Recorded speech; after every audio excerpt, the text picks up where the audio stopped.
15억 달러의 수상한 자금, 정재계, 왕실과 연예계까지 얽힌 은밀한 연결고리, 그리고 수많은 청소년을 둘러싼 충격적 의혹으로 체포된 인물. 그는 대통령들의 친구였고 억만장자들의 파티를 열었으며 그 자리에 모인 이들의 비밀을 알고 있던 사람이었습니다. 죽음 이후에도 그 이름은 잊혀지지 않았습니다. 지금 다시 세상의 중심에 떠오르고 있습니다.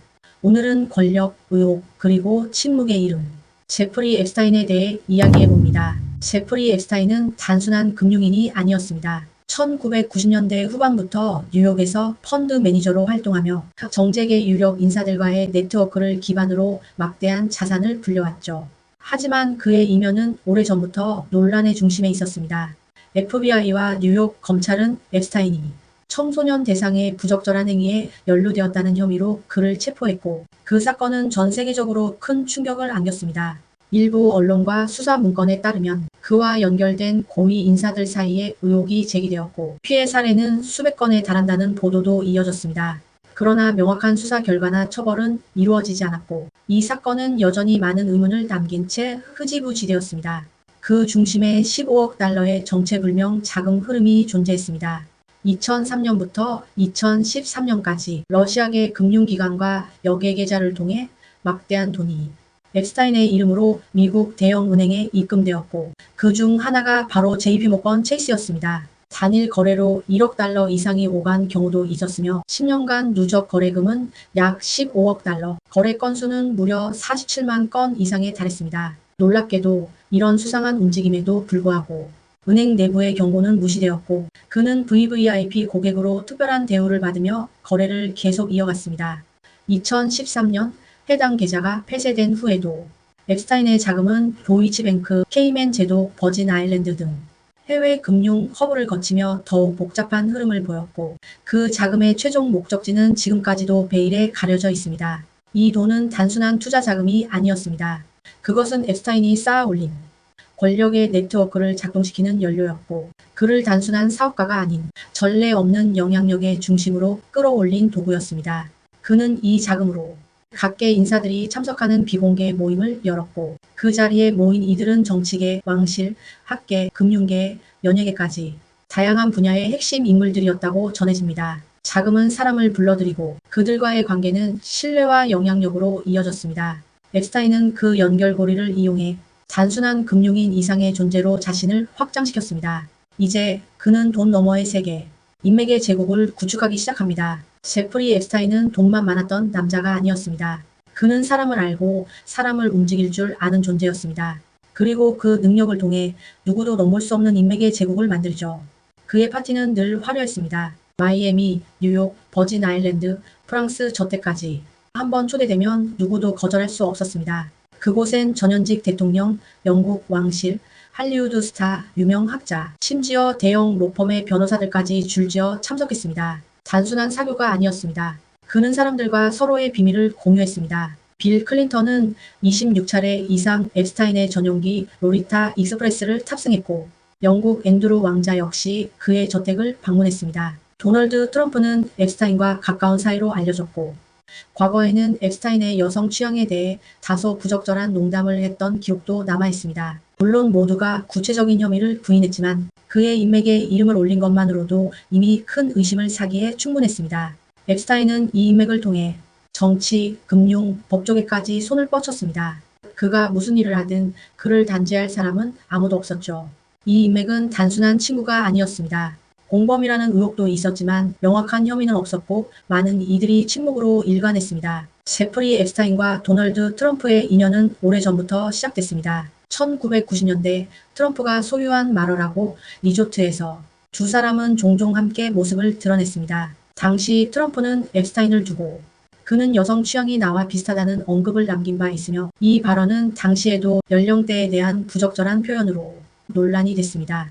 앱스타인은 마러라고 해서 일하던 여직원들을 자신의 회사로 스카우트하기도 했고, 그 과정에서 어떤 비밀스러운 제안이 오갔는지는 지금도 정확히 밝혀지지 않았습니다. 트럼프는 훗날 앱스타인이 내 직원을 데려가려 해 멀어졌다고 말하며 관계를 끊었다는 입장을 밝혔지만, 그 둘이 공유한 시간과 공간은 수년간 이어졌습니다. 그리고 최근 트럼프는 대중 앞에서 이런 선언을 했습니다. 내가 다시 대통령이 되면 앱스타인 명단을 전부 공개하겠다. 이 한마디로 미국은 다시 들썩였습니다. 진실은 무엇이고 감춰진 이름들은 누구일까? 트럼프는 과거를 지우고자 한 걸까? 아니면 그 명단을 통해 또 다른 게임을 준비하는 걸까? 이제 권력과 비밀의 끈이 다시 조명되고 있습니다. 앱스타인의 오른팔이자 그림자 같은 존재. 그녀의 이름은 길레인 맥스웰입니다. 영국 상류층 출신으로 사교계에서 영향력 있는 인물들과 자유롭게 어울리던 그녀는 앱스타인과 함께한 세월 동안 수많은 인맥을 쌓았고 비밀스럽고 폐쇄적인 모임을 조율해왔습니다. 그녀는 2021년 관련 혐의로 유죄 판결을 받고 미국 교도소에 수감 중입니다. 하지만 최근 그녀가 법무부와 비공식적으로 대화를 나눴다는 보도가 한 매체를 통해 세상에 알려졌습니다. 그녀가 언급한 이름은 무려 100명 이상. 그중 다수는 정치계, 재계, 심지어 왕실 고위층까지 포함된 것으로 알려졌습니다. 특히 사면을 대가로 진술 협조 중이라는 추정이 흘러나오며 미국 전역이 술렁였습니다. 트럼프 역시 이 사실을 알고 있는 듯 한 방송에서 말했습니다. 그 명단은 존재한다. 시간이 되면 밝혀질 것이다. 맥스웰은 침묵을 깨고 있는 걸까요? 아니면 자신만의 보호막을 만들기 위한 움직임일까요? 이제 사람들은 더 이상 묻지 않습니다. 그 명단이 존재하느냐가 아니라 그 명단엔 누가 있느냐를 말하기 시작했습니다. 2019년 8월 10일 맨해튼 교도소에서 충격적인 소식이 전해집니다. 제프리 앱스타인, 수많은 의혹의 중심에 있었던 그가 독방에서 숨진 채 발견된 겁니다. 공식 사인은 스스로 생을 마감한 것으로 되어 있지만 일부에서는 다른 가능성을 제기했습니다. 첫 번째 의문, 그날 새벽 감시 카메라는 모두 꺼져 있었습니다. 두 번째 의문, 교도관 2명은 우연히도 그 시간에 자리를 비웠죠. 세 번째, 부검 결과 앱스타인의 목뼈 골절은 스스로 생을 마감한 흔적으로 보기 어렵다는 전문가의 의견도 나왔습니다. 정말 스스로 그랬을까? 누군가 그의 입을 막으려 한 건 아닐까? 음모론은 순식간에 퍼졌고 사건은 더 큰 미스터리로 번져왔습니다. 그리고 더욱 이상한 일들이 벌어집니다. 앱스타인의 죽음 이후 그와 관계되었던 핵심 인물 4명이 안타까운 죽음을 맞이했고 일부는 여전히 의문에 쌓여 있습니다. 일부는 조사를 앞두고 있었다는 정황만이 존재합니다. 그중 일부는 명단 공개를 촉구했던 이들이었죠. 첫 번째, 장리크 브루넬. 프랑스 출신의 모델 에이전시 대표로 앱스타인과 함께 여성 인맥을 연결한 인물로 알려져 있습니다. 2022년 프랑스 파리 교도소에서 숨진 채 발견됐습니다. 두 번째, 스티븐 호프버그. 앱스타인의 재정 및 부동산 거래를 담당했던 인물입니다. 조용히 실종되었다가 몇 주 뒤 숨진 채 발견됐습니다. 세 번째, 카리스 킴버. 앱스타인의 사적인 비행편 일정을 관리했던 여성으로 익명으로 언론에 증언하던 중 갑작스럽게 사망합니다. 네 번째, 존 루크.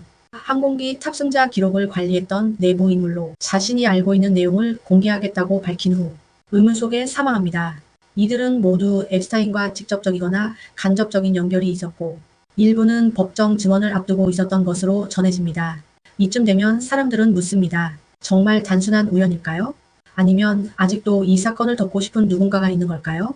앱스타인은 세상을 떠났지만 그를 둘러싼 거대한 그림자는 아직 끝나지 않았습니다. 2024년 미국 대선 국면에서 도널드 트럼프는 의미심장한 발언을 던집니다. 내가 대통령이 되면 앱스타인 관련 모든 문서를 공개하겠다.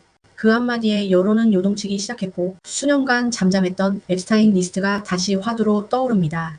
같은 시기 앱스타인의 공범인 길레인 맥스웰이 비공식적으로 법무부와 접촉했다는 소식도 전해졌습니다. 그녀는 무려 100명 이상의 정치재계 인사 이름을 언급했고 일부는 정계 핵심 인물로 알려졌습니다. 일각에서는 그녀가 사면을 대가로 협조 중이라는 보도까지 나오며 긴장감이 높아졌습니다. 이에 대해 트럼프는 인터뷰에서 그 명단은 존재한다. 공개될 것이라며 여운을 남겼지만 이후 캠프 대변인은 실제 명단은 존재하지 않는다고 공식 입장을 정정했습니다.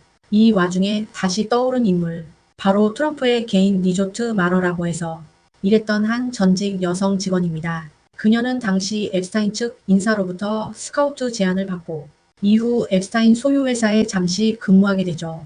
몇 년 뒤 그녀는 내부에서 본 일들에 대해 언론과 법률 자문단에 증언을 시작합니다.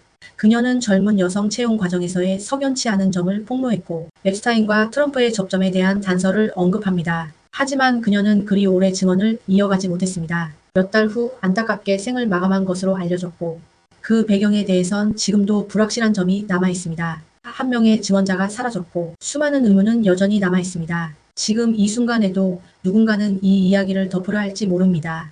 앱스타인의 사망, 그리고 그 이후 연이어 벌어진 여러 안타까운 사건들. 이건 단순한 스캔들로 끝나지 않았습니다. 정계, 재계, 왕실, 재단, 대학, 언론. 그 어떤 이름도 이 사건 앞에서는 자유롭지 않았습니다. 우리는 여전히 모릅니다. 15억 달러는 어디서 왔고, 그의 리스트에는 누가 있었으며, 왜, 그리고 누가 그를 침묵시켰는지. 하지만 분명한 건 하나입니다. 이 사건은 끝나지 않았다는 것. 정의는 아직 도착하지 않았습니다. 지금까지 책보다 더 자극적인 이야기, 앱스타인 15억 달러의 비밀과 권력의 공범들이었습니다. 감사합니다.